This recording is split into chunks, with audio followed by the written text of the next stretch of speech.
মামুন ভাই কি দেখাবেন? এটা আপনার হলো একবারে ব্ল্যাক কালারের মধ্যে, সামনে কুরবানির ঈদ না, জি। কালো গরু, ঠিক কালো আছে গরু। ভাই। এটা স্যামসাং এর মধ্যে, এখানেও আপনার এটা না খুলেও মনে করেন খাবার বাই করতে পারবেন। আচ্ছা, এটা ঠিক আছে, পজ জোর দেওয়া আছে। পজ ডোর দেওয়া আছে, এটা আপনি একবারে অ্যাভেলেবেল সবকিছু বাই করতে পারবেন ইনশাআল্লাহ। পানি বের হয় ভাই? হ্যাঁ হ্যাঁ হ্যাঁ, আচ্ছা, এটা লাইন করতে হবে পিছনে আপনার ঠিক যারা আছে। নিবে আর কি।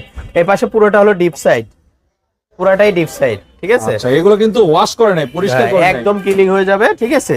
এই পাশে হলো পুরোটা হলো নরমাল সাইড, Normal একদম side। ফ্রেশ চকচকে করে দিব ফ্রিজটা। আচ্ছা, এই ফ্রিজটা একদম এই যে এই কালার নিবেন, এই কালার, এই যে এই কালারটা নিয়ে যাবেন, ঠিক আছে? একদম ফ্রেশ কন্ডিশন করে দিব এই ফ্রিজটা তো অফার দিয়ে দেন ভাই। ভাই। এর দাম চাচ্ছি জান 65,000 করে দিলাম, 65। 65? হ্যাঁ ভাই ভাই, এই ফ্রিজটা জান 60 দিয়ে দিলাম, 60,000 টাকা? 60। এটাই কি লাস্ট অফার? 55,000 টাকা দিয়ে দিলাম, বাংলাদেশে যেখানে নেবে কুরিয়ার সার্ভিস ফ্রি। সারা Bangladesh challenge price challenge price তো এটা তো কাস্টমারই বুঝতে পারতেছে। 55,000 টাকায় 55,000 টাকা স্যামসাং এর double door fridge. Double door fridge, handle আলা, খুব সুন্দর হ্যাভি ফ্রিজ একটা, ঠিক আছে।